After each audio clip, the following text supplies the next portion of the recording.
आप लोग जो निकाले उसमें शोभा यात्रा तो अब काफ़ी भव्य थी, लेकिन मैं चाहता हूँ कि ये क्या संदेश देना चाहते हैं आप? ये शोभा यात्रा तो पूरे देश में निकल रही है, लेकिन एक गाना बजता है कि राम जी की सेना चली। तो आखिर में ये राम जी की सेना कैसे चलती है और क्यों चलती है, एक प्रश्न है।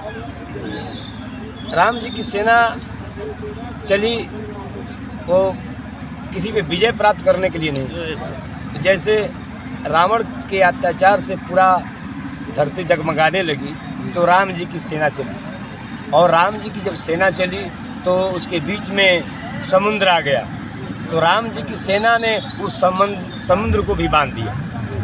वैसे ही हिंदू समाज के ऊपर एक बहुत बड़ा धब्बा लगा था, और वो धब्बा बाबर ने लगाया था।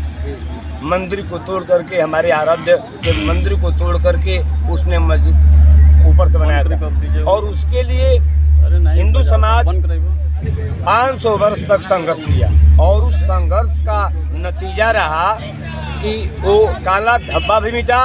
और हम हिंदू समाज के लोग एक नारा लगाते थे कि राम लला हम आएंगे, मंदिर वहीं बनाएंगे। एक संकल्प हमने लिया था और वो संकल्प पूरा हुआ।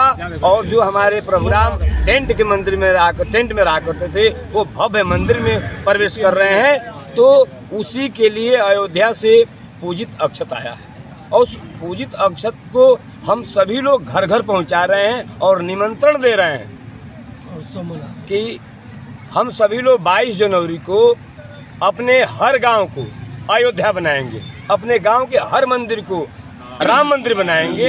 इस संकल्प को लेकर के गांव-गांव, शहर हम लोग घूम रहे हैं, ताकि हमारे यहाँ हर गांव, भारत की हर धरती जो है कि अयोध्या हो जाए। और जैसे भगवान राम वन से आए थे तो दिवाली मनी थी, अब हम लोग का सौभाग्य है कि हम लोग 2 दिवाली मनाएंगे। एक दो जो दिवाली मनाते हैं वो दिवाली मनाएंगे, और 22 जनवरी को जिस दिन भगवान हमारे प्रभु राम भव्य मंदिर में प्रवेश करेंगे, उस दिन भी हम लोग भव्य दिवाली मनाएंगे और अपने घर को अयोध्या जैसे सजाएंगे। इन्हीं के लिए हम लोग जो है कि गांव-गांव, शहर घूम रहे हैं और बताने के लिए घूम रहे हैं कि हमें अपने मंदिर को अयोध्या जैसे बनाना है, अपने घर को अयोध्या बनाना है। इसके लिए शोभा यात्रा निकली है। जय श्री राम। गुड्डू बाबा भागलपुर का निवासी हूँ।